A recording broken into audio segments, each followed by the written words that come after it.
Hey, yo, what's up? This is the Protect Your Neck podcast, and I'm your host, Dan Tom. Analyst is work you'd find over at MMA Junkie as well as oddscheckerus.com. But on this here program, the Protect Your Neck podcast, we break down high-level MMA.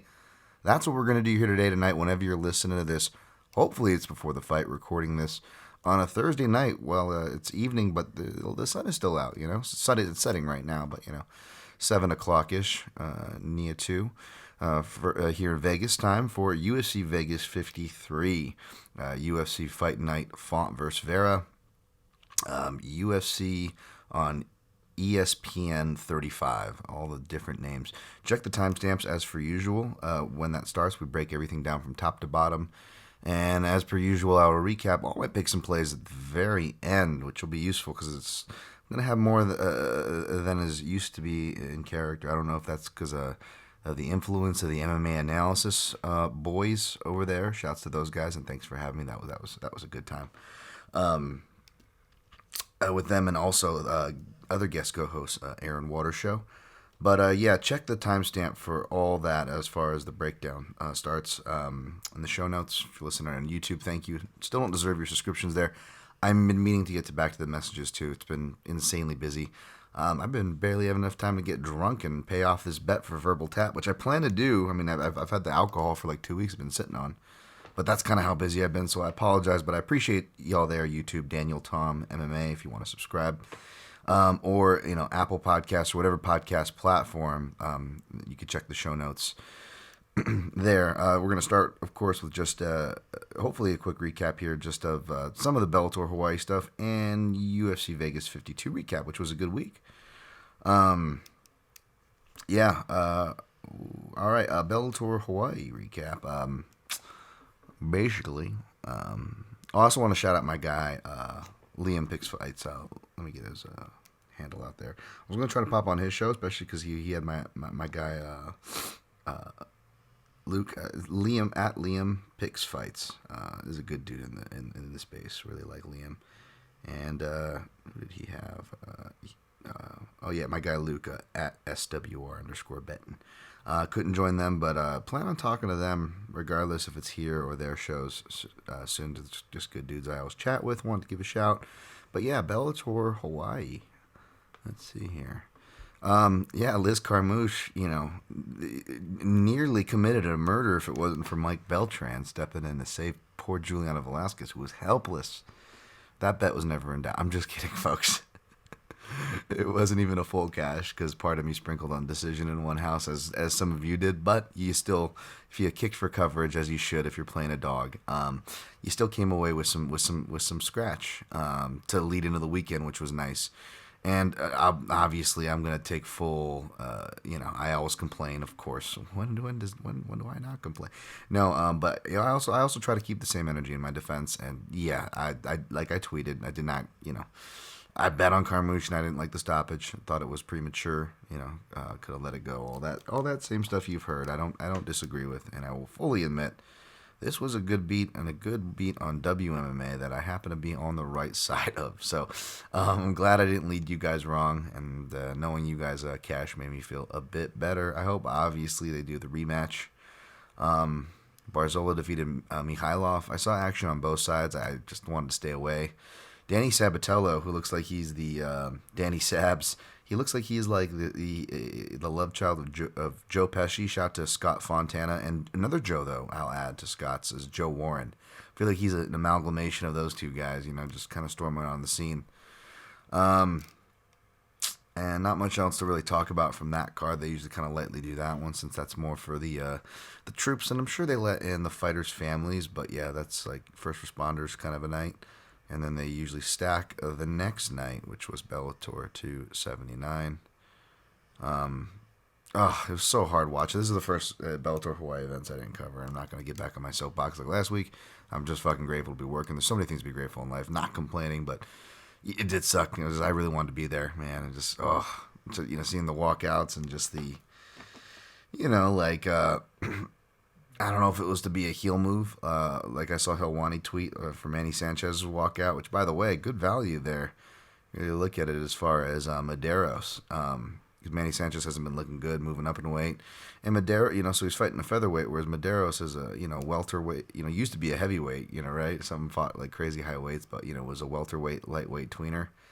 And underrated wrestling. I think Gregor Gillespie, for what it's worth, still credits him as the hardest guy to keep and hold down for what that's worth. So in that case, you could have maybe predicted a stand-up fight, and then, wow, that big plus number on Medeiros looks, much juicier, but I barely had time to look through these fights.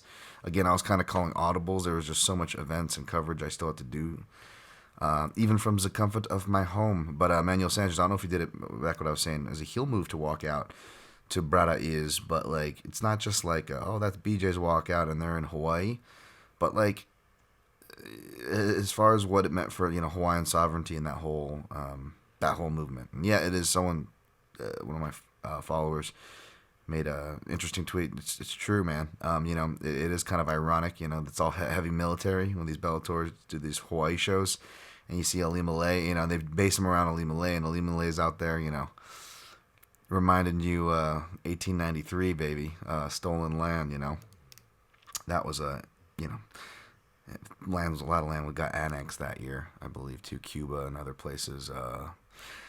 It was not a forgotten part of history. So shouts to Ali Malay for repping that, and I hope, I don't expect everybody to realize that. I know people are, well-meaning people are like, I didn't realize that. I dig it. I'm like, that's all good. I'm just saying, I hope you guys, you realize it. I think, even my guy, shouts to the Couch Side Judges podcast, of course, love those guys, Scott and Dan.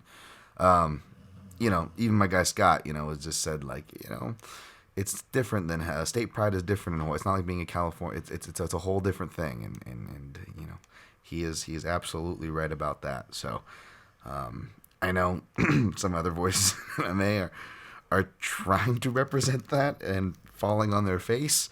So let's not talk about those people. But as far as apropos to the coverage of Bellator Hawaii here,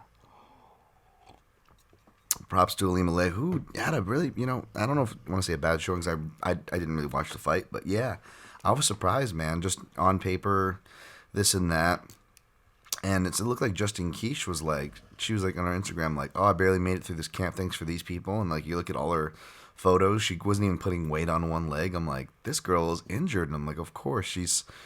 This is the setup fight, and everyone wants a free trip to Hawaii, and that's another thing, too. You see, like, all these fighters and corners that have not no business, so they obviously have relation, but, like, they'll just, like, be out there and stuff. Like, I saw so many UFC fighters out there every time. My guy Nixick was out there because Kai Boy fought, and unfortunately Kai didn't get the win. That was unfortunate. But that would have been cool to be out there, too, because I was like, oh, my guy Nixick's out there? Oh, I would have loved to have fucking... kick back one off work hours there with my guy Eric. It's been a while since I've seen him in general, so. But yeah, it wasn't a great night for a lot of the Hawaiians in that respect, and it was also, maybe it shouldn't surprise me, because even though I picked Ali Malay and I was genuinely surprised, and obviously I really like Ali Malay, part of the reason for the fate on Velasquez, not just because she fights close, which is...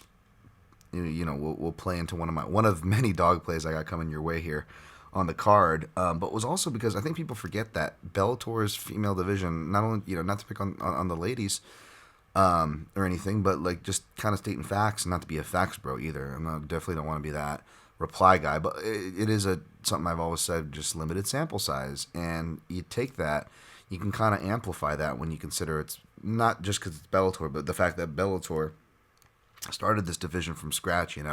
She was having a series with Emily Ducati to establish herself, you know what I'm saying? And no offense to Emily Ducati, but like it was a complete different level. And to see, even in a match that was always going to be tough for Alima, that was Juliana Velasquez, even she was able to get her down in the same round Liz did, ironically enough, at the end of the fourth, and Lima couldn't get back up. Unfortunately for Liz, she wasn't in a crucifix position, although really there wasn't probably too much difference in ultimately power between the two from that position. But yes, Liz, a more powerful girl, much more dominant position, elbow more damaging tool. Not trying to play it down.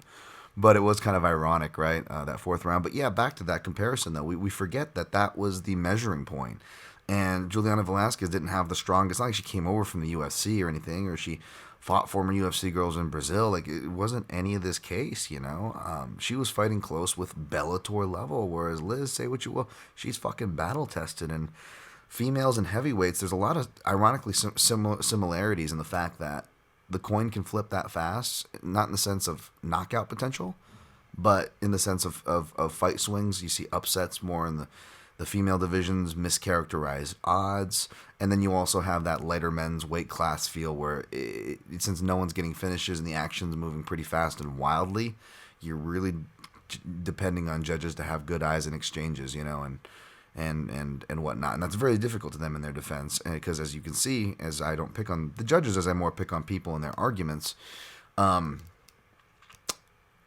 there's not a really good accountability there. There's a lot of people don't have those eyes. They'll still get swayed by, loud noises. Loud noises. That must mean impact, damage, criteria, case closed.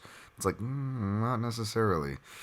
Not to do the old Goldberg thing, but there was truth to a lot of the Goldbergisms that he would repeat, where he would say, hey, Joe, when it's the thud, when it's quiet, is when you don't hear it, and that's very, very true, and something I think people that are, impact flag waivers, and not that you shouldn't be, it's part of the fucking criteria. You should be tethering all your conversation to the criteria and reading it and being familiar with it. But, I know, contrarian Dan Tom here, questioning impact, but like it's something fighters say themselves. I heard it in the commentary saying like, oh, forget which fight we're going to talk about, but they're talking about, oh yeah, I knew I hit him good because I didn't feel anything, and that's something that translates to even a sport like golf. I don't know how many of you listeners out there are golfers, but I know when I golfed, when you hit the ball wrong, you felt it, especially if it was really cold early in the morning. You just felt that reverberation from the club into your hands, and it rattled your bones, right? But when you hit it clean, it feels like you didn't even touch the ball at all. It's clear as day, right? And that's why you see, I think, was it Matt Hughes, BJ Penn 3? He throws what is it, like the basic 1, 2, 3, and it's the 2 that knocks Hughes out. But you still see BJ, for his experience as he is, he throws the 3, and he even acknowledges that. Which is to say that it wasn't just the easy explanation of muscle memory, though that obviously plays a part, folks. But he even said, he goes, oh, I hit him so good that I didn't even think I hit him that good. That's why I threw the 3 right after, and he was already gone. And so that's another thing I think people tend to forget while we're overcorrecting the steering wheel now that we've refamiliarized ourselves with, criteria, and thanks to voices in the media who have helped that, by the way. You guys are awesome. And I shout you guys out here on this pod, but I do think that should be considered with impact, because it's loud noises doesn't mean it's a fucking clean hit, doesn't mean it's an effective hit, doesn't mean it's a super effective hit, even if it did hit, right? There's metrics you have to account for in these things. I know, sorry, tangent. Can't tangent too much on the rest because I really didn't watch too much of this.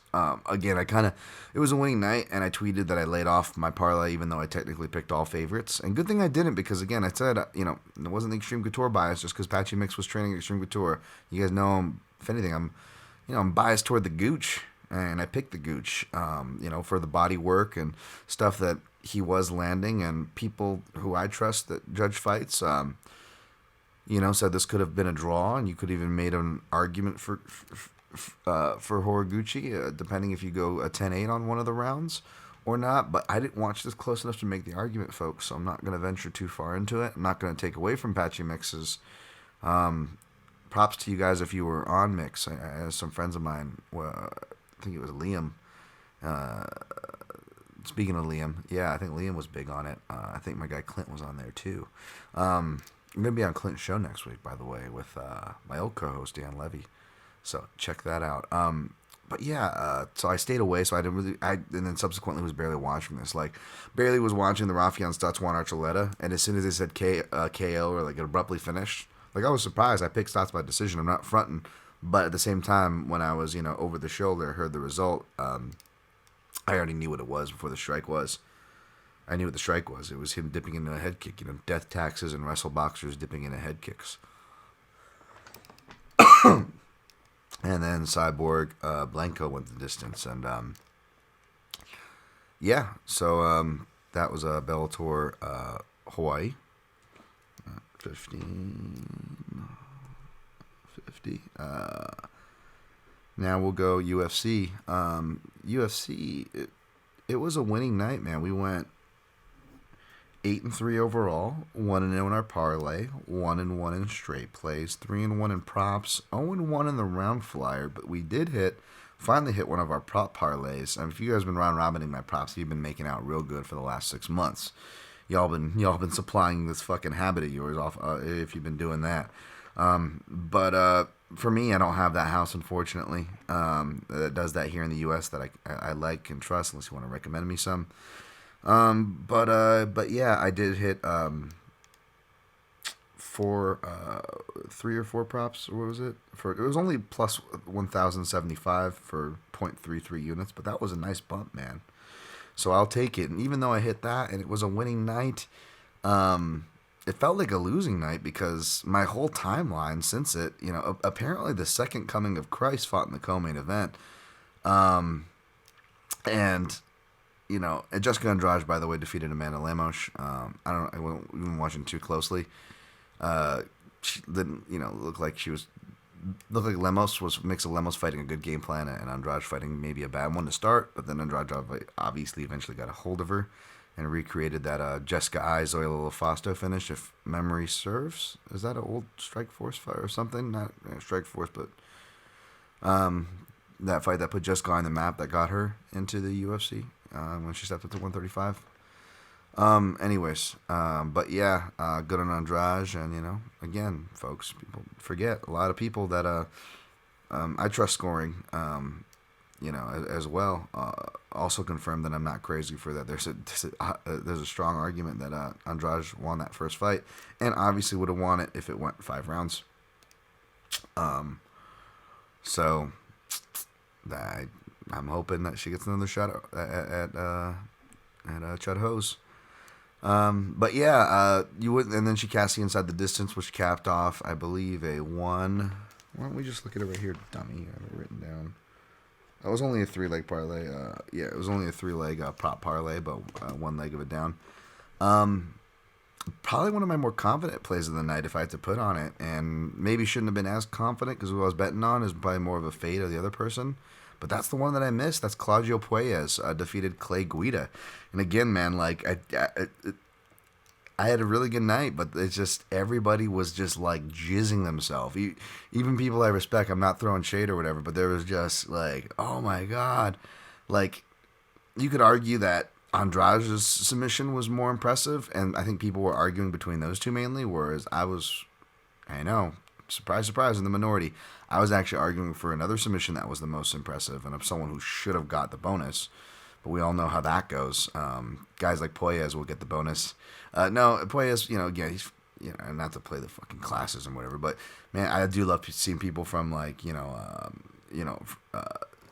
where I don't know what world, not as privileged countries because we're privileged fucks here in the U.S. Just to put it that way, I love seeing those people.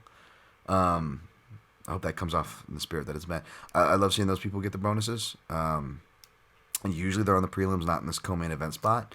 But I didn't mind it because it was Guida was the other half, and Guida obviously deserves that respect. But Guida can be subbed, and I bet on him to be subbed before, and maybe I thought I was steering away from the bias that you can fall into, whether you cash on when you want to cash on him again, or in this case, Guida burned me, even though I didn't bet on him. I bet on the other guy to finish him. He burned me, and then he survives that, with the help of Keith Peterson, against Leo Santos, and then, of course, then he gets burned here early. Like, bet the wrong time, right? So I'll take it on the chin there, and I definitely apologize for anybody you tailed. And I do give props to Puelles. Someone says, like, my guy Jerry H., and he didn't, mean it anyway, but it was just like, you're going to give props to Puelles now? I give him props for the knee bar and the grappling, but like, even as hard as I am on Puelles, I didn't doubt his grapple. I said he's a good grappler. But he says his wrestling, his process, his striking, his tying, all those things, one of two of those things, much less all three of those things, we haven't seen it. I haven't seen a fucking jab leg kick out of this fucking kid. His wrestling was so bad that just a fight ago, DC was laughing at him. And he's young and has had years and years to improve. Years in between some performances, even if you look at his UFC sample size. So that's why I didn't give him the designation as a prospect. And part of me wants to now just because I don't want to be a hater. But part of me feels like, well, maybe that's just maybe that's more disingenuous and rude and dishonest to him, myself, and you, the listener, if I do that. Because it could be one of those things where it's like Giga Chikadze, where the same thing happened, and I look like a hater, but then it got proven right once he got in there with an actually good fighter who's in season, whereas Clay Guida is an actually good fighter, an actually ranked fighter, like Calvin Kattar was, except it was a decade ago when Guida was ranked, folks. You know? And so, yeah, I mean, I thought it was going to be enough, you know. I'm going to stick to my, you know, I don't want to be that stubborn guy that, you know, I forget how my guy Lance Fishel put it when I was on the Analysis podcast, but, like, I'll make that bet any day. But, like, I did say this before the podcast, and I'll keep that same energy, you know. I apologize if I let you guys down, but I don't regret it. I definitely don't regret it because it was still a fucking winning night, baby.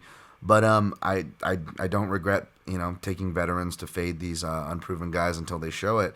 And it was a really nice knee bar. And shout outs to my guy, Agent Ben 10, one of my favorite people, who does a video breakdown as he was adding to the waves of the second coming of Christ, Claudio Puelles. Of course, Ben does amazing breakdowns. You should be following him for all sorts of stuff.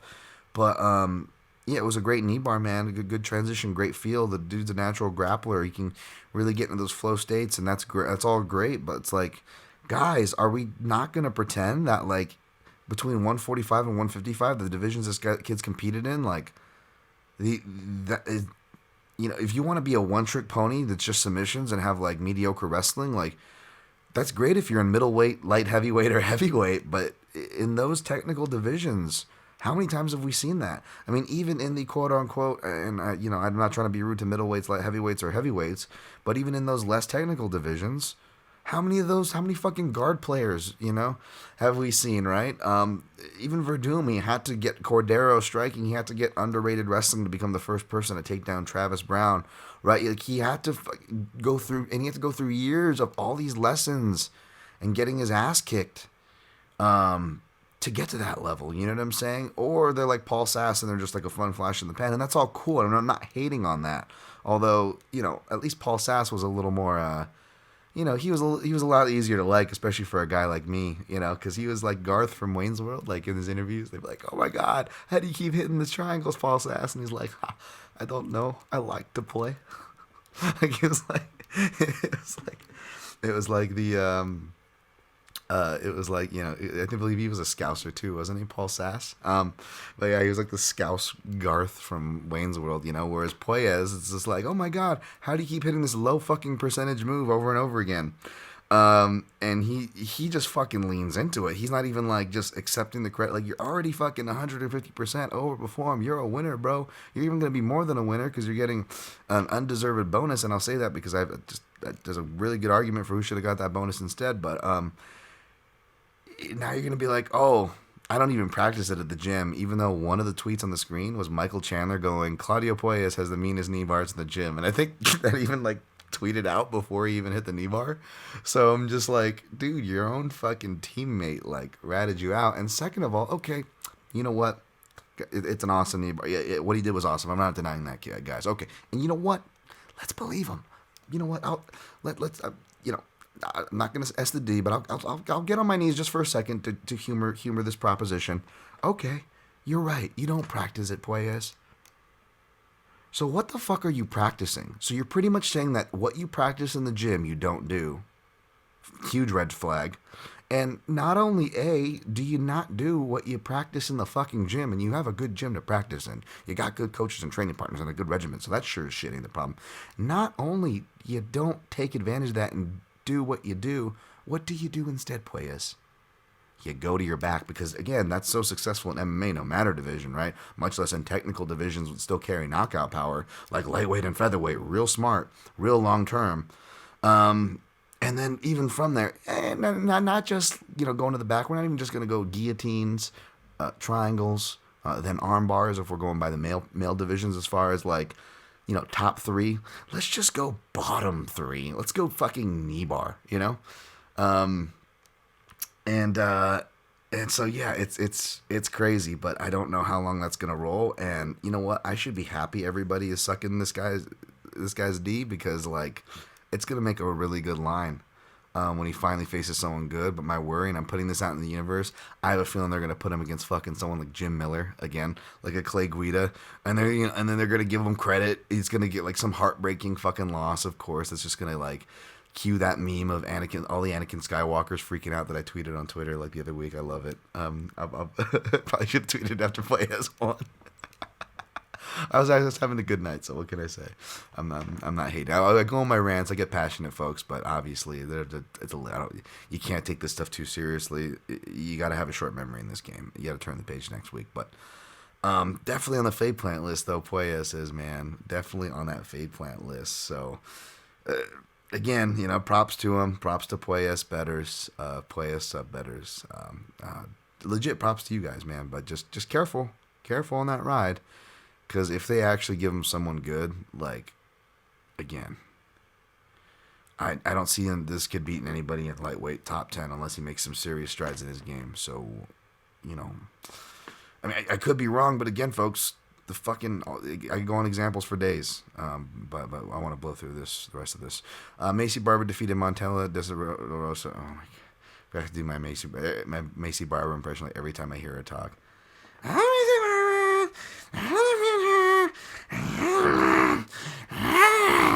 It just devolves into a demon. That's all I hear when Macy Barber talks. But I was right on this one, and I probably, again, it's a winning night anyway, so it was fine. But and this is a night where I am following my nose, like the fucking Tricks Rabbit. We'll see where that gets me. Is that the right reference, kids? I don't know. It's probably too old for most of you kids. Tricks Rabbit, Jesus, Dan. But yeah, she got the decision for plus money. Just she out-athleted her. It was smart, as in sense, like, it's like they said, like, oh, what are you good at? Oh, you're pretty much only good at, like, smashing girls up and athleting them against the cage. Let's focus your whole game plan on that. It's like, props to Team Alpha Male on that. But, I mean, I don't know how much new wrinkles Macy Barber's shown, but we'll see. Charles Jourdain defeated Lando Venata, guillotine choke. Thought this was going to go long, man. And Charles Jourdain says something different. I believe the counters, to my credit, I believe still showed up there to set it up. But once it went for that guillotine, I was kind of like surprised while I was watching it. And again, I even said on the podcast, he outranks Venata in jiu-jitsu. I just didn't see this one ending in submission. I wasn't dissing Jourdain's skills. Again, I didn't forget that he had a black belt in jiu-jitsu. But he certainly reminded everybody, right? That's for damn sure. And I thought that was the most coolest submission of the night, to be honest. It wasn't a one-arm choke, but it's the way he set it up and finished it. I know Venata has arguably been overrated or underperformed, and that's no offense to him. I like the guy. But that still doesn't change the fact that that's still an impressive dude to get that on. He's a hard guy to control, much less submit. So, and I also realized, I think it was via Aaron Brownstetter, shout out to him, the TSN MMA show, Charles Jourdain never has gotten a bonus. And that guy, it's like, whether you like that guy or not, like, the dude's always in excited fights. You can't deny that. Like, the dude's must-see TV every time out, and he hasn't bonused once. Like, are you fucking kidding me? Like, I forget. I even went to look at some of the fights and, like, compared who got the bonuses. I'm like, oh, that's gross. Why did that person get the bonus? Like, oh, come on. So, yeah, it would have been... And Jourdain, like, he had the opponent fall out, and he's, like, always, like, trying to take all these fights for the UFC. Like, the fuck, dude? Like, I don't know. You know how the world... Not just the UFC. You know how the world is, which is why I'm fucking wired the way I'm being contrarian and try to shout the people who don't get the credit. It's because everybody else is too busy sucking the dick of the day. Anyways. Marc-Andre Barrios, and I know I'm a couple later in this and I get passionate, but hey, you know what? At least I keep the same energy when and we'll get to it with the or Richie Lang, the Mongolian murderer stoppage. Like I complain just as much when I cash these bets. I'll call it out like when I say, hey, I don't think that was a good stoppage, even though I cashed on Carmouche, or I'll fucking get out and I'll type the ref's name and make that big criticism toward that and a big call out before I go, oh yeah, and I cashed a bet. Like, so in fairness, you could say I complain, or like, no, I'll call out the bad beats when I make them, like the buys of bets, and I will even get mad at bets that I cash. You know what I'm saying? So I keep that same energy, or at least do my best to. Yeah, Marc-Andre Barria defeated Jordan Wright. I forgot to say this. Like, go watch Jordan Wright's stoppage of I think it's who is it? The guy that got viral, or the guy that viraled Impa. People are shouting right now. Oh my goodness, I have to find that now. What's his? Joaquin Buckley. Sorry, Joaquin Buckley. And yeah, on his finish of Jordan Wright, like I didn't realize how many times Jordan Wright does a barrel roll. Like, I need somebody listening to this to edit. It'd be too mean, especially that he lost the fight again in, like, spectacular fashion. But somebody needs to, like, edit the bunny from Star Fox.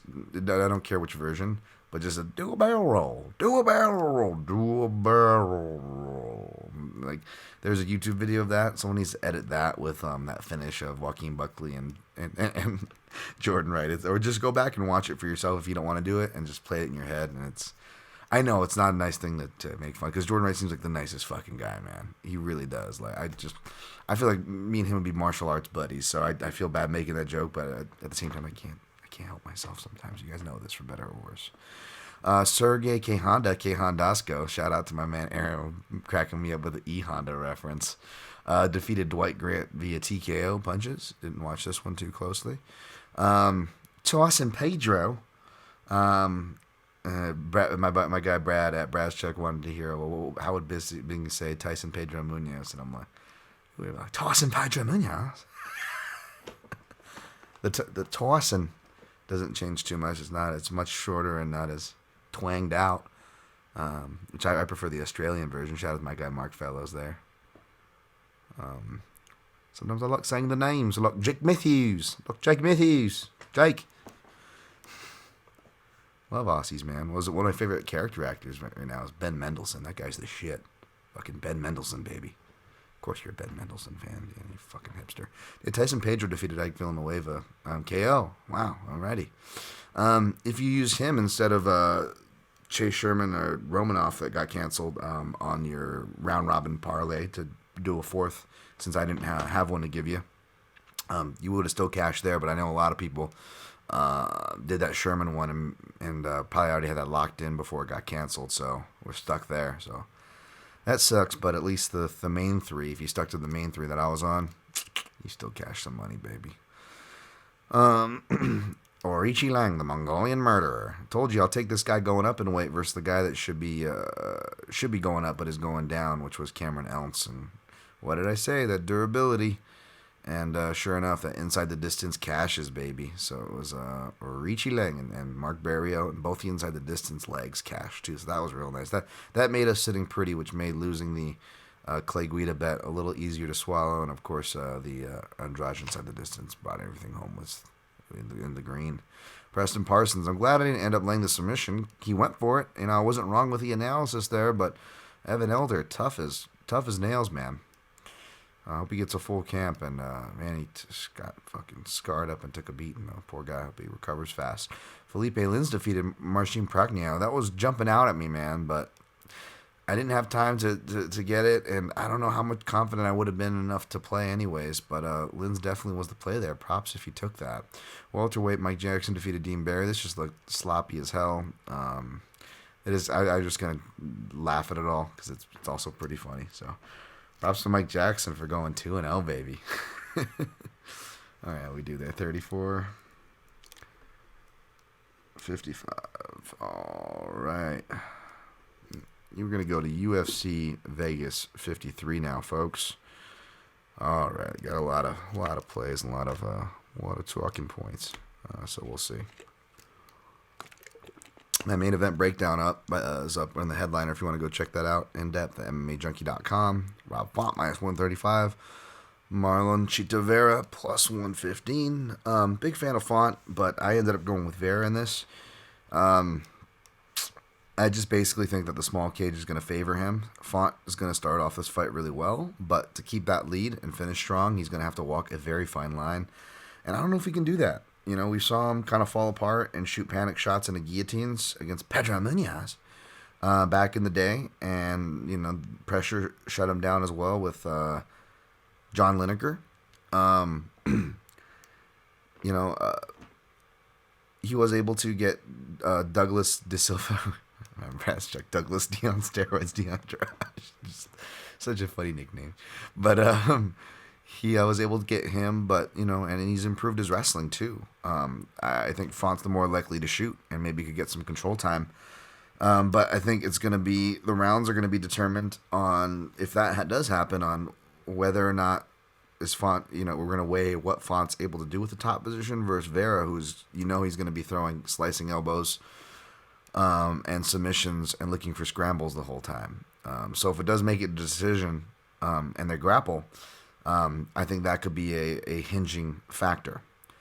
But in those cases, still, I would think Vera is the more dangerous person, and even if a submission isn't produced, he'll be the more damaging one, even from bottom. That's always a dicey thing. Dicey, to make, you know, to count on the judges rewarding, and that's not to pick on the judges. And again, just going off of what we traditionally see, you really got to work harder. You know, there's a bias of being on top, just like there's a bias in the criteria towards with Impact. There's going to be the language, and the way people seem to interpret it. It's just kind of bias is much more striking toward grappling. So there's just some of these biases that are inherent. You know what I'm saying? Whether we agree with it or not, I'm just simply just trying to acknowledge them. But yeah. So there could be that, but I do think there's going to be a lot of clinch stuff, and that's Marlon Vera's world. It's where he gets a lot of his damage done. I think his leg kicks are going to be able to target for Font with his jab, of course. We've seen Vera do that against, you know, the very few jabbers, that people with decent jabs, I should say. I don't know if we call anyone he's fought jabbers, but fighters who had decent jabs that he's fought, he's not been shy to kick the legs.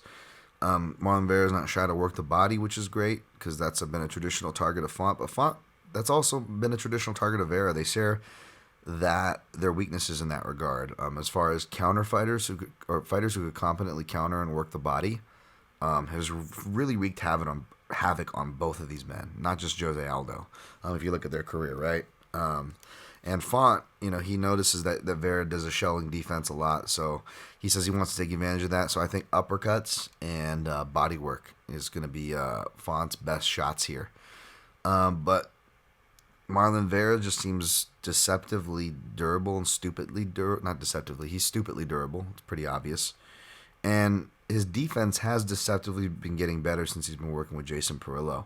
He's working more out of an orthodox stance, and it's not as uncommon to see him kind of hit rear-handed parries and do kind of catch pitch counters, and just have more eyes open. He's always a good eyes in exchanges, but using it more, being a little more defensively aware and being able to build off of what happens and just either take or give in the simplest terms. So I like that. And, yeah, you know, he's got a lot to gain. He's got momentum, whereas Font's coming off of a really tough loss. And even he said so in himself in interviews where it's like, you know, it's a good paycheck. It's a good fight. It gets me excited, but I don't have anything to gain off this. And, you know, I'm not trying to nitpick at Font or saying that's a flag you should take to the bank. I already made my bets before hearing him say this in interviews. But again, that was kind of my suspicion and my worry here for Font, you know. And when things the temperature gets turned up, you know, even in fights that he's winning, even in this improved version of himself with the better wrestling, right? In fights that he's winning, like Cody Garbrandt. I remember, I think it's very end, he's like kind of shooting the kind of panic shot, ends up on his back, you know, when Cody starts getting on the pressure, even though he was pretty much controlling the whole fight, you know. And Vera's a guy who turns up, and you could argue that he was an unheralded 5-round fighter. Especially guys who kind of start slow and seem like they're will fight to their burger. Skinny guys will fight to their burger. He's big for the weight class. He doesn't seem like it. He hates size bullies himself, but I'm like, Vera, you're like one of the biggest dudes in this weight class, right? I mean, but he's not like you know tall and like super skinny, but he's got those long legs and is a deceptive 5'8" frame. He looks longer than 5'8", but he's also well built, takes care of himself, eats good, trains good, conditioning, yada yada. So I took Marlon Vera. I kicked for coverage and I played him straight for a unit, and I also I took him inside the distance at one house because that's all it offers for plus 300, 0.33 unit. And I think he ends it by sub just because Font, if he gets hurt, Vera's not a one-shot knockout guy. If he gets hurt, he's probably going to shoot. So whether he's sober or disoriented, the subs are just as live, in Vera's wheelhouse. So I put just a quarter unit on the house where I played him at sub for plus 600. And the money line I got was plus 115 and then plus 100 in another house. So I probably should just list the plus 100 line, actually, since I added that late. Usually I give the better lines. But 115 was the first bet I took on it. So that's why I had that written down here. Next, Andrei Arlovsky, minus 140. Jake Collier, plus 120. You guys guessed it. I'm going with my guy, Andrei Arlovsky. Andre, is a 10-year age difference, but I say he's only 43 because he feels like he's been around longer because he has been around forever, since the 90s. And it's just that he started young, and he's just a super athlete. And Collier is not an athlete. He's an athlete compared to most people. Even, maybe people make fun of him now, but even in the state that he's at, he's more athletic than most people. And he's more of an athlete even in the state that he's at because of the division that he competes in at heavyweight. So he brings a lot of more athletic attributes than a majority of his contemporaries of that weight class, which is probably what allows him success, despite probably being not even a natural middleweight, because he really was stripping himself down to get to that weight class. And I do believe him that he says, he takes shots better and feels better. Well, maybe the latter more, feels better. I don't know about taking shots better, because he still can get put out in the first round.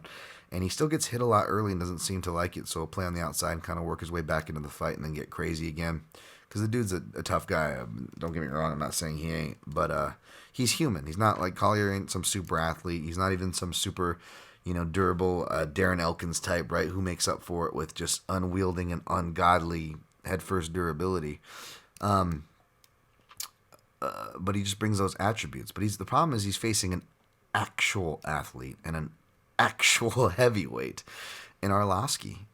He's not going to take him down, so it's going to be a striking matchup. So Jake Collier is not really a one-shot knockout guy. If you look at all his knockouts, which there's not many. I think he's only has one in the last half decade, I believe, and that was like a building one against Alberto Uda. And you look at a lot of people that he fought, the quality of the names don't jump out. But even if you go and find it further, they either don't fight because they don't fight again, or they don't win again if they fight, because they weren't that high as a profile dudes, and even those guys were kind of on their way out when Collier fought him, whereas Andre, has fought the best of the best. He's not going to beat the best of the best at this stage in his career, but that's not what he's been fighting, and that's why I've been betting and cashing on him, mainly by decision. I'm not going to do it here. I actually laid the chalk on him, minus 140. Again, I got a minus 135 at another house, but I'll say minus 140 because I still ended up putting 1.4 units on each of them. So I'm getting at least a unit return back if he wins. Because I think that Jake Collier could, even though volume is clearly his route here, and it could be a greasy decision, much more greasy than it should be, kind of like the Bandera fight that shouldn't have been a split. Again, these fights where they're not seeing the counters and they're just seeing the wild aggression of these young characters that Arlovsky's facing, all their vigor. And again, just because they're swinging hard and it makes contact and makes a loud noise doesn't mean it's hitting them clean or hitting them at all, or much less hurting them to whatever degree it's hitting them. So again, you can't get swayed by these things. You have to look at the actual technique. What's the landing? Have an eye for the exchange. Rewatch the exchanges. Judges don't get to do this. But that doesn't mean we can't better ourselves, But also remember that the judges don't get to do it. Something I'm trying to remember. You know what I'm saying? But yeah, I think he could run himself in the wood chipper because of that volume that he throws. And if you look at it, like a lot of these people, like John Vellante, even the Pastagiani was clearly on his way out. But even at his best, he was a right-handed leg kick guy. He didn't really have a jab or a lead hand. Didn't work the body too much. Was more offense than he was countering. John Vellante. And if you look at the guys that Jake Collier's had problems with, it's guys who could competently counter, work the body, and fight with their lead hand. Even if it was a guy level of Carlos Felipe, right? To some of the better people that he's fought, minus maybe Devin Clark. And if memory serves, I believe that was mainly wrestling, obviously, that got him that win. You got to be a better wrestler than Collier, too. I guess that's a path, but not really relevant here because both guys, to their own admission, don't like to grapple, even though they both actually have grappling bases, technically. So yeah, this could be one of those rare fights where like you want to bring it to the big man, he's going to get you. I mean, Arlovsky almost got it last time, right, against Vandera, which was, I think I had similar logic. Didn't I lay the chalk on Arlovsky and avoid the decision prop that time too? I know I took it against Philippe and cashed that, but yeah, so I just laid the chalk on Arlovsky here, and I was gonna parlay him initially, but no, I'll lay the chalk on him because the two people I parlayed. Different prices, but aren't within that range. One of them is next. One of them jumped up almost $1, but he's probably where he should be now. To be fair, Andre Fili minus 260, Joe Anderson Brito plus 210. Like I don't know if people were, I don't want I'll let the MMA analysis take credit for it and all, but at the same time, I feel like people were going to stumble upon that anyways. But yeah, when we were breaking this down in the analysis on Wednesday night, which was last night, I guess technically, we're like, what the fuck, minus 180. This is off. Like you could have justified laying the chalk, and people probably did. They just probably did what I did with Arlovsky, right? Because you don't know if he's going to win by decision or you don't know if he's going to win inside the distance. Hold that thought. So I was like, you know what, I'll parlay him. But that being said, I really do think he wins inside the distance. Just rewatching that Daniel Pineda fight and how good he was looking, and he really was making those improvements before. And it really was a bad fight against Bryce Mitchell that you could still argue that he won because, again, that third round, Bryce Mitchell has clear control time. But if you look at what he did with it compared to the elbows off the back that, sliced, almost gave Bryce open, Mitchell looked like he had a second eyelid full of blood. Again, I'm not that guy, but we've seen elbows at the end of a round. Again, bets that I've been on the wrong side of before. And that was enough to sway the judges in that that very same year, very same octagon, very same commission and rule set. But again, results may vary, folks. This is MMA, so I'm not crying over spilled milk, but just saying, like, not bad for a bad performance. And we've seen how how good and how much staying power Bryce Mitchell has. He's got some staying power. We'll see how good he is, but all respect to that guy's skills. And then Joe Anderson Brito, who I wasn't too impressed with because he was just like doing fouls on the Contender Series, and like it. But he's he's buff. He's Contender Series. He's new. He's throwing strong and hard, and even though it's not effective. But what does he do? He wings shots, right? And again, folks, not just me fucking on my soapbox. Like I have all these metrics to prove and support these points that are constantly provable, and I keep telling y'all. But yeah, I forget what the line was with Algio, but it should have been fucking wider for Algio too, just like it should have been for Fili. But these guys, again, everybody like fucking ogles over like the muscles and who swings hard.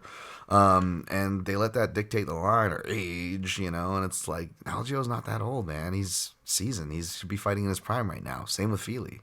Like, I don't know what y'all are doing. Outside of a puncher's chance, that's what Brito's got because Fili has been knocked out before. But if a judge knows what he's looking at, there's no,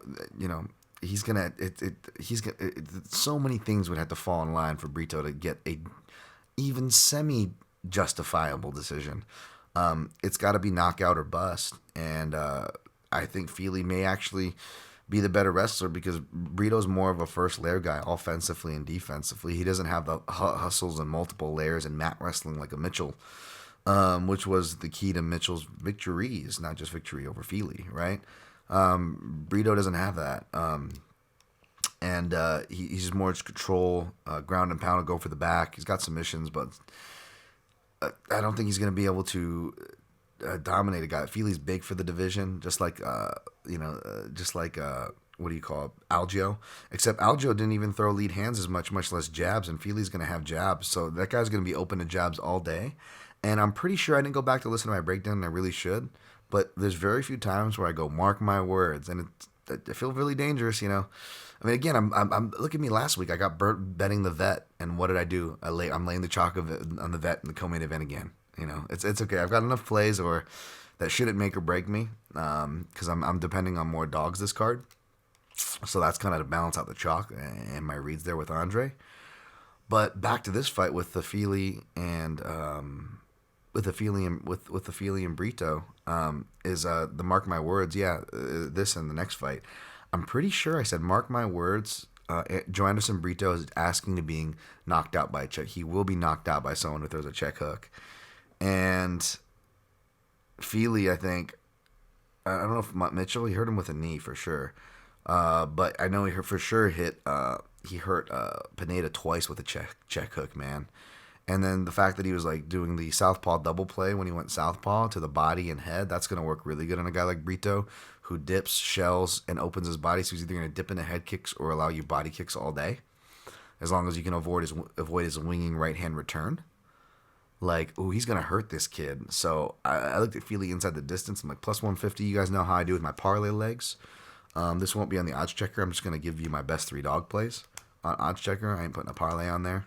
So this is for you guys, but just like my odds checker parlays and the ones I give on here, I bolster the leg. So I put half a unit on Feely inside the distance of plus 150.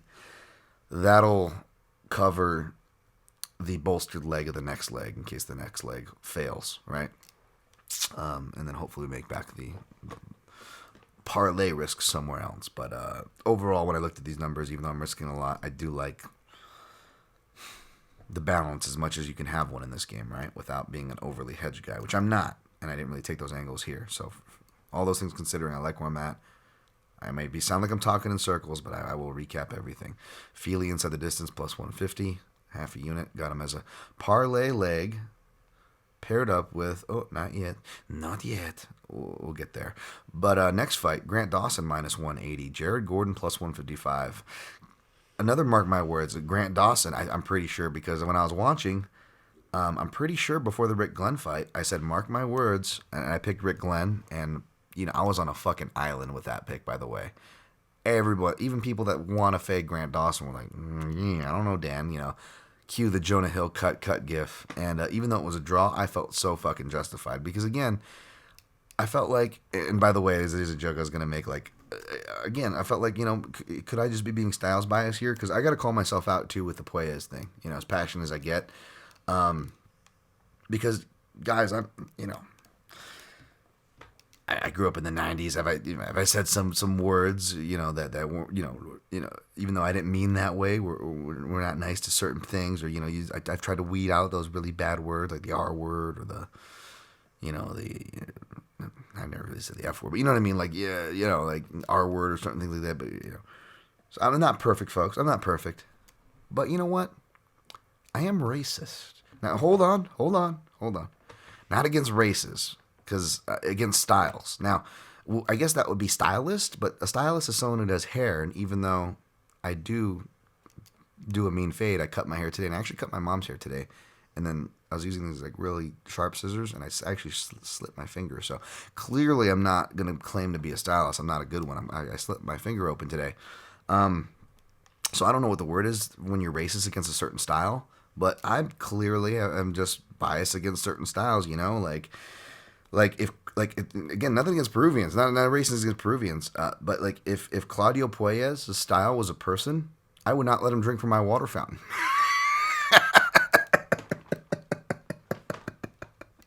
Really, Dan, a segregation joke in 2022.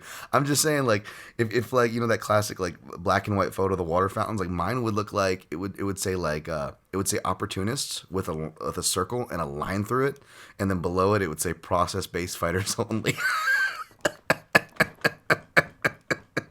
That's an awful joke. I'm sorry, but you could say, and Grant Dawson's not really an opportunist. That's a problem. He's like a process-based guy who's just married to the process to a detriment. He'll wrestle himself into a hole. And I've been waiting for him to get against guys who can, are builders, who come on strong late, who can wrestle, who are experienced, who have had to take the hard road, who have actually had to take the lessons and have the losses to show for it. Whereas, again, I'm getting flashbacks to Puelles here, whereas Dawson, like Puelles, has gotten all the breaks. And I'm going to make this, possibly the same mistake here again, folks. And again, like last week, especially with this week, with all the bets that I have, and I feel pretty good about a lot of these reads, this might be one of the strongest reads, which is like giving me flags because, Guida was. And again, I was like, no way, Puelles can get another break. He's going to get wrestled here. He's going to go down. He's going to stay down. But you know what? I went back to watch Gordon, and goddamn, Gordon wrestles even better than Glenn. And not that Glenn was even like an NAIA wrestler or anything. Or Division I, much less, right? And neither was Gordon. Like, Gordon's schooling and stuff between his drug addictions and moving around. Like, I don't even think he could be dedicated to a program, but he did a lot of wrestling with when he was coming up and getting his brown belt through Danaher and working at Henzo Gracie's. He would go over to New Jersey, and he actually did bulk of his wrestling his MMA career with the guy. I forget his name. God damn it. It was the same guy that Damian Maia did. So, like, even his defense is on point for, like, a guy that's being crafty like a Maya that's going to come up on the low signals. Like, he's always hoisting up with his whizzers high. He's always picking wrists. He does, turtle and can give his back, and we saw that. We saw that against, Dan Moret and these other guys who were taller than Grant Dawson, by the way. I know Grant Dawson looks tall, but the guys, Jared Gordon, and he beat all these guys, too. Michelle Quinones is of the world. Bill Algeo, we just talked about Algeo and how good that guy is, right? Moret, who I know he always outside of the Native Savage loses to all UFC guys, but that guy's a submission dude. That was his thing. That was round one fresh. It was a really bad performance from Gordon. Back up at 155, Moret's hometown. Got off to a bad start. Might have actually gotten clipped in the beginning because Gordon can get off to bad starts. Again, he builds strong though. So yeah, I don't think of that as a flag actually. I think that Gordon has better defense than anybody Dawson has fought for that not to happen. And if that happens, I wrote here, Grant Dawson body triangle a bad thing. Because I remember, and I've had this thought in fights before. And I remember having it because obviously I bet on Glenn the last time out. So I'm having flashbacks when I'm watching this fight. And I'm like, oh, he's got the body triangle. He's got his back. I'm like, no, this is good because he's not going to finish him.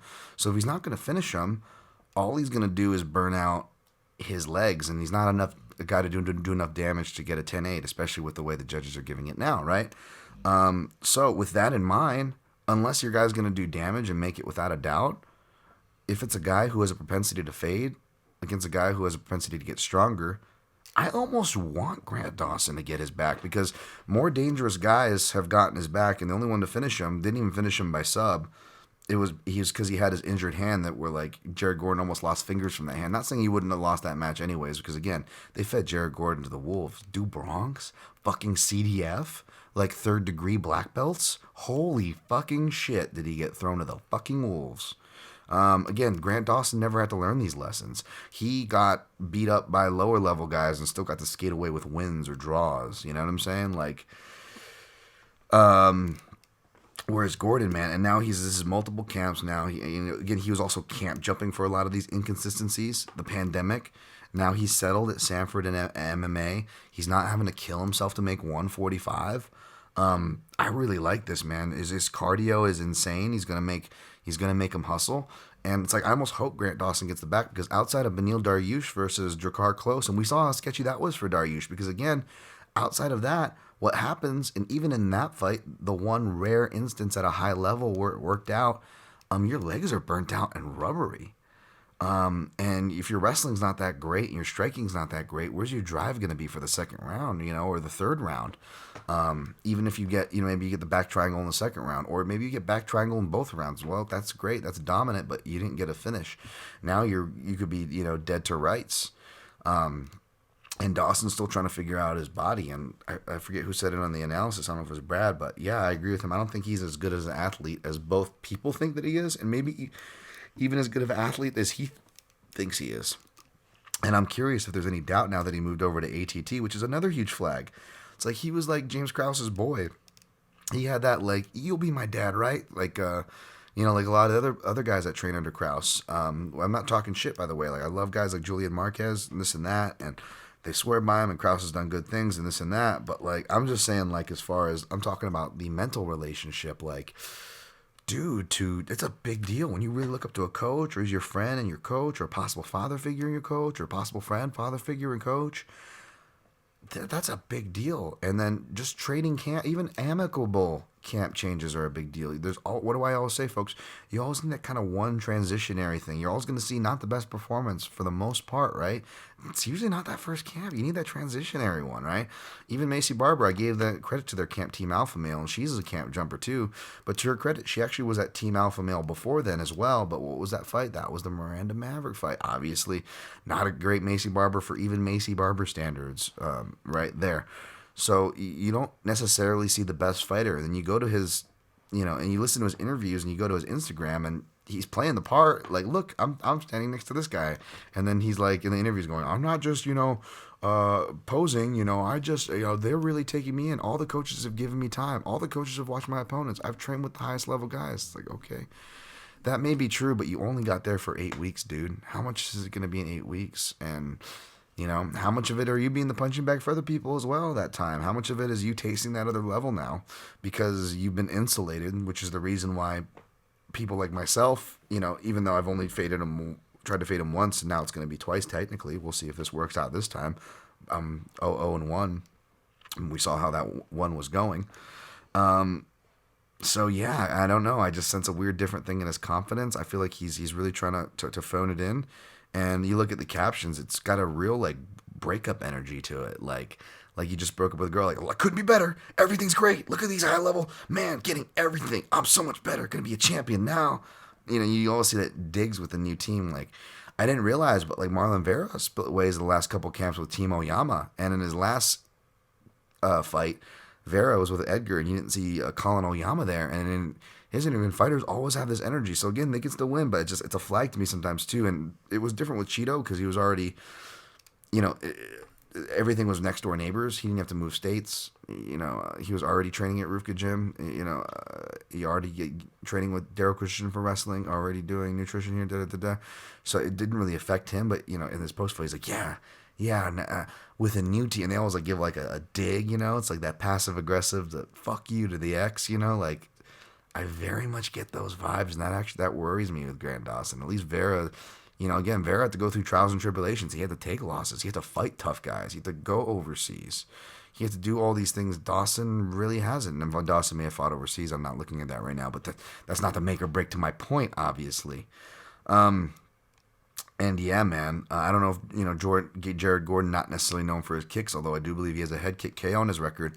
And he will throw head kicks from both stances, particularly the switch stance, which is where a lot of times they'll shoot to the weak side, especially a guy like Grant Dawson, who's, his whole game plan is what side of the guillotine and what's their stance they strike in, because he's always going to shoot to the weak side.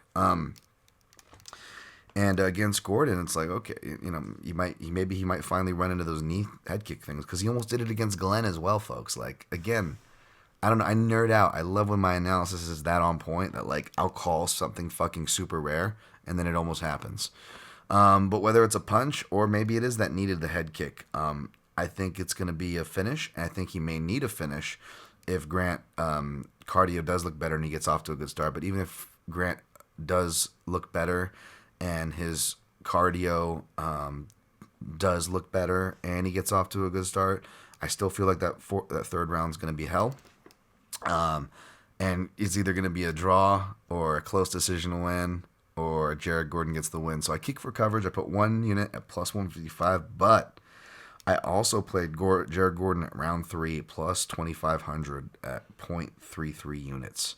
I might have to play it round 3 by KO, because for some reason in one of my houses now they're not offering, they're only offering the unique props and not offering the regular round prices, which won't be as good because their KO round 3 is the same price as like my bookie's round 3 which they're actually giving a good price for one, so they're usually cheap as hell.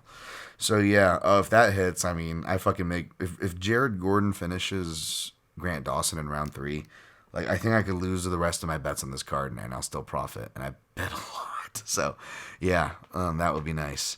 All right, next fight, Darren Elkins. Matt Damon. The Team America, Matt Damon doll. Darren Elkins, minus 170. Tristan Connolly, plus 150. Canadian boy there.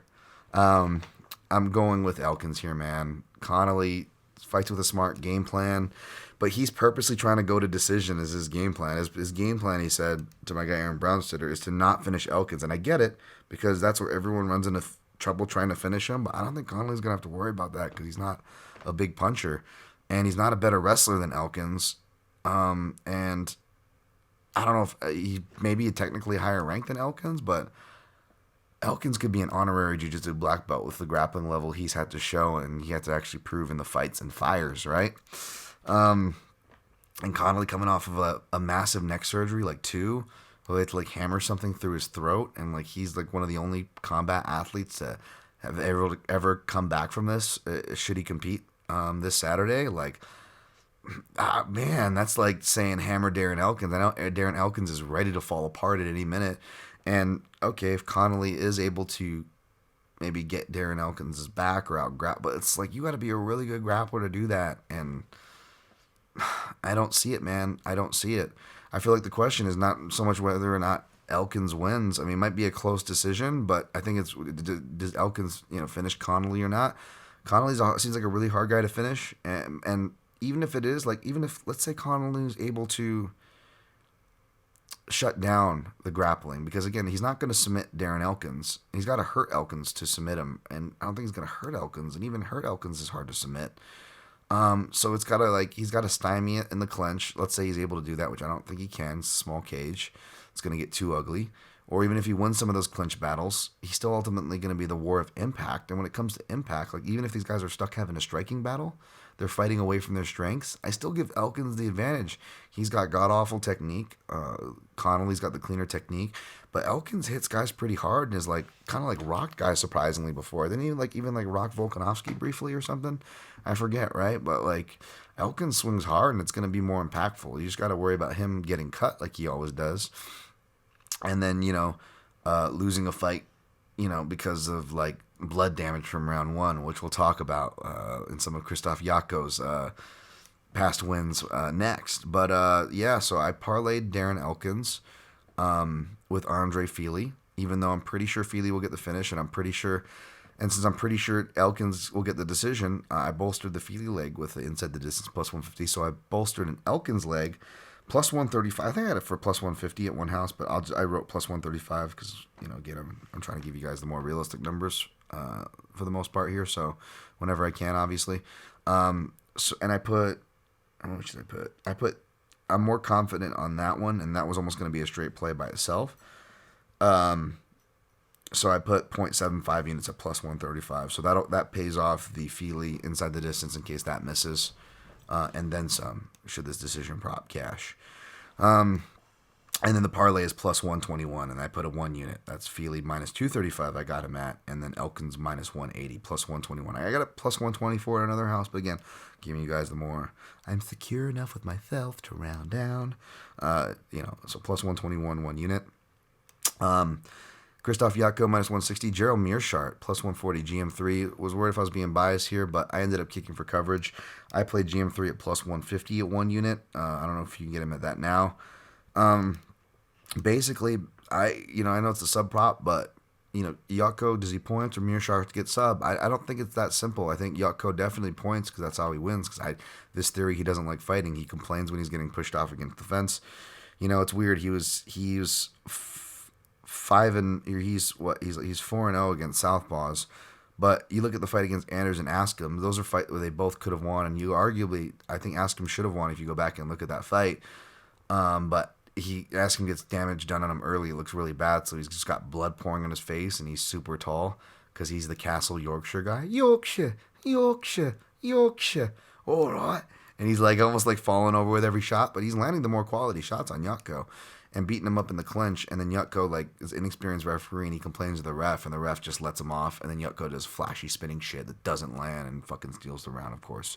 Ugh, the fucking worst. And then with Eric Anders on that fight, and it's not even me complaining. I think, if anything, I actually remember picking him, possibly even betting Yotko by decision.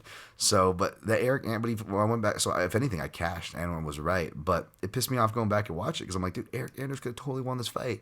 Eric Anders was landing the more impactful shots, but every time he did, he killed his own work and own argument for the round because he does what he always does. He hurts the guy or hits him hard at the very least, and then he crowds him to the cage and goes into the clinch. You know what I'm saying? Like, and it's funny, Yoko was calling him like a pussy, even though, like, dude, you just laid and prayed to guys terrible as Alan Amadovsky in like your last fight or two. Like, you have no right.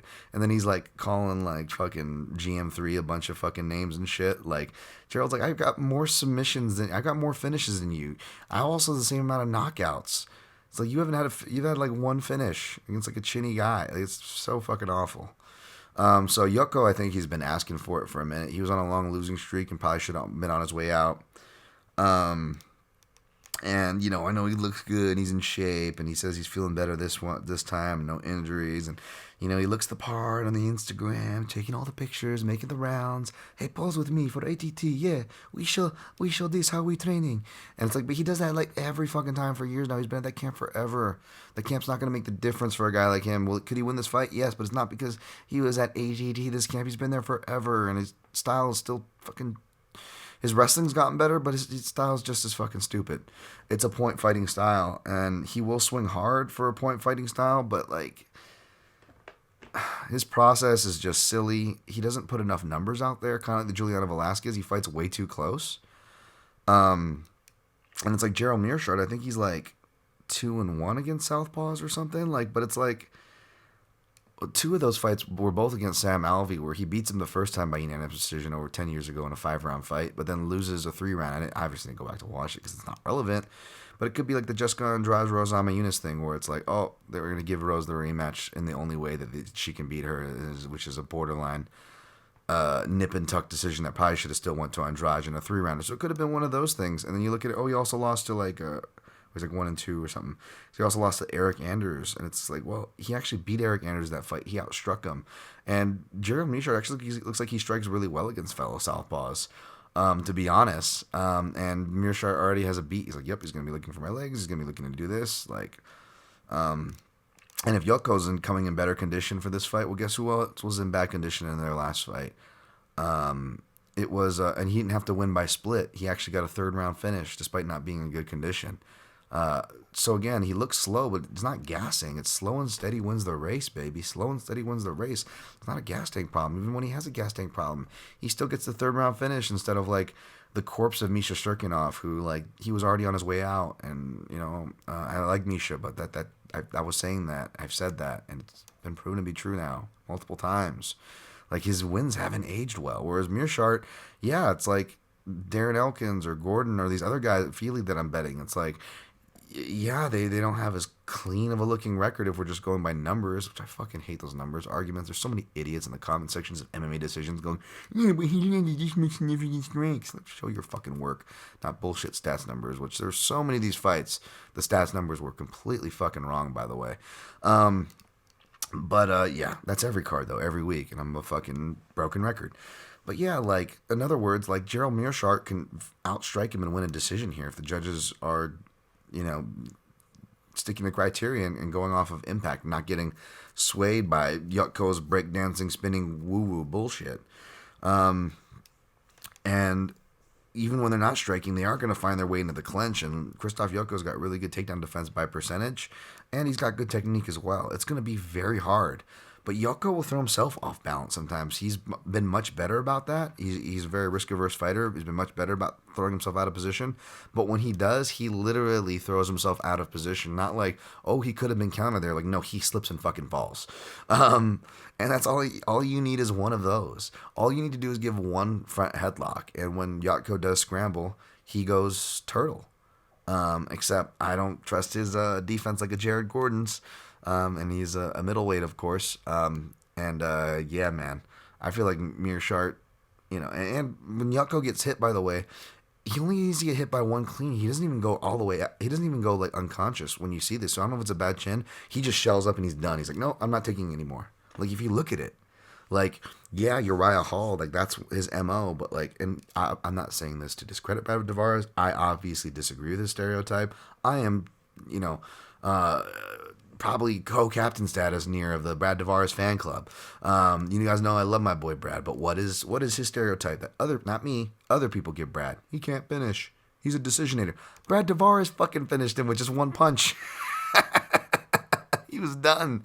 As long as the ref took a second to get in there, as Tavares himself noted, because Tavares himself noted and acknowledged even in that fight, it's like, yeah, he was done after that one punch. So it's like, dude, Gerald Meerschaert could also, honestly, it's the lowest of the pie percentage, but he could even get a TKO win here.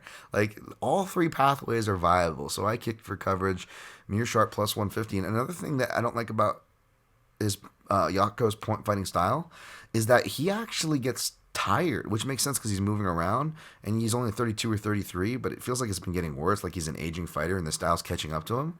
But he gets tired consistently in round 3, win or lose.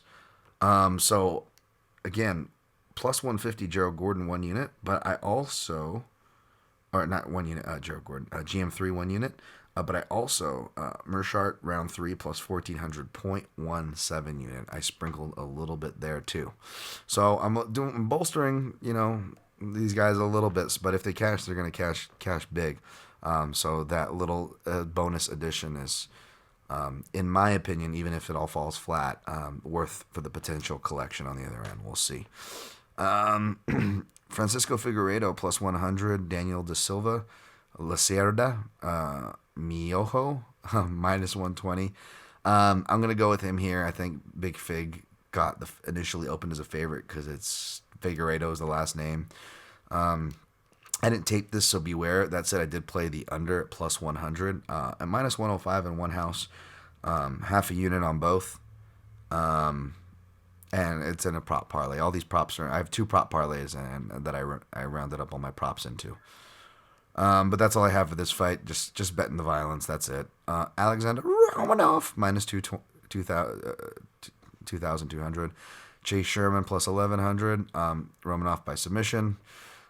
Pretty simple there. If it pops up in plus money for whatever reason, like on fight day, like it did when I was doing the live show with Aaron Bronstetter, I'll lay it. Other than that, unless I find a plus number, or especially now as I have too many bets, I'm staying away. Gabe Green minus 140, Johan Lanessi plus 120. More of a fan of Gabe Green after hearing him on the Verbal Tap podcast. Shouts to those guys again. Gonna go with Gabe Green for his pressure in the small cage. But staying away from this fight. Mike Breeden plus 165. Natan Levy minus 195. Gonna go with Levy by sub, but stayed away. Could get ugly. Again, much better spots than looking on these prelims. No offense. That being said, Gina Mazzani minus 180, Shane Young plus 155. No way I'm going to bet this fight on it as far as the side goes, but I felt like the under just made a lot of sense because these girls are both deceptively do or die. It's hard to get one do or die fighter, much less 2, and then they're going to give you a 2.5 over plus 150 or higher, depending on where you look for the under. So yeah, I put just a half unit, I believe, or no, not even 0.33. Yeah, I put a half unit for the under for the no. Wait, yeah, I just wrote those wrong. Sorry. Yeah, I put a half unit for Lacerda, Fig, and then I put 0.33 units because it's a better number, plus 150 for under 2.5 for Mazzani Young. Tatsuro Taira minus 235, Carlos Candelario plus 190. No opinion on this one, didn't tape it.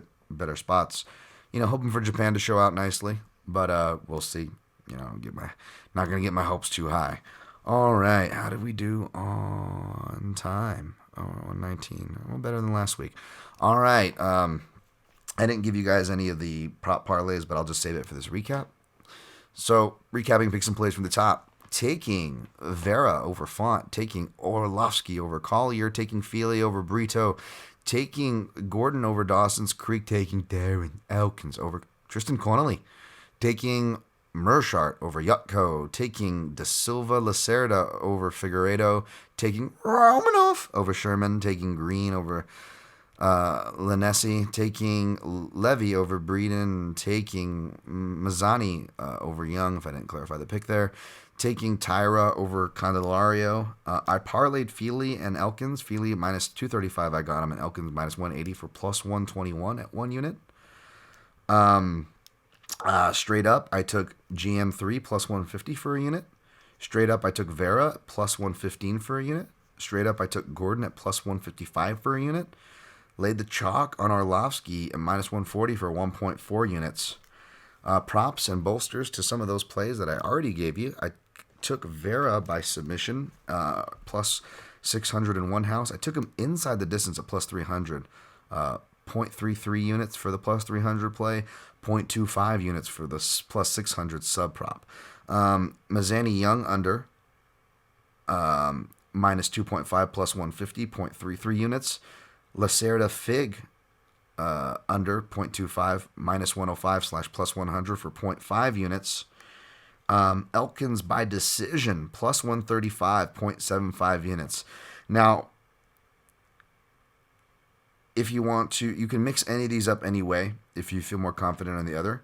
But the main four I initially did, if you want to round robin those, so you just need 3 to hit, but I parlayed, so I need all 4, is Vera inside the distance plus 300. Lacerda Fig under 2.5 minus 105. Mazzani Young under 2.5 plus 150. Elkins decision plus 135.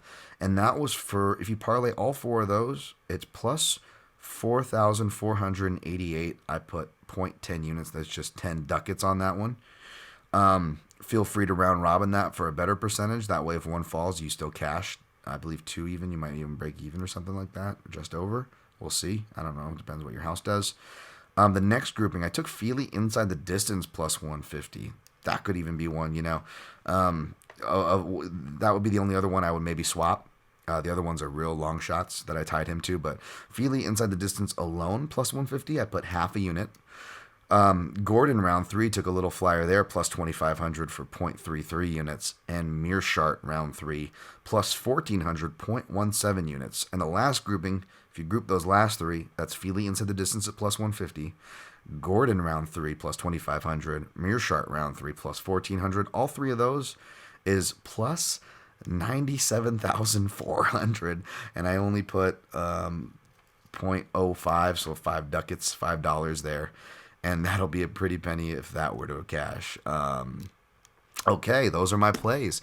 All right, folks. Thanks for listening to me. I appreciate all the shares and the support. If you're feeling generous, secure PayPal links in my link tree at Dan Tom MMA on Twitter. MixedMartialAnalyst.com supports this website. There's also secure PayPal links there if you want to support just over, problematic companies like Amazon click-throughs and so on. If you want to do click-throughs and buy stuff there for no extra cost and have a small percentage get kicked back to me. Either way, at the PYM podcast, to follow, support there, share there. YouTube, Daniel Tom MMA. I appreciate it all. Don't deserve most of it, to be honest, but I appreciate it.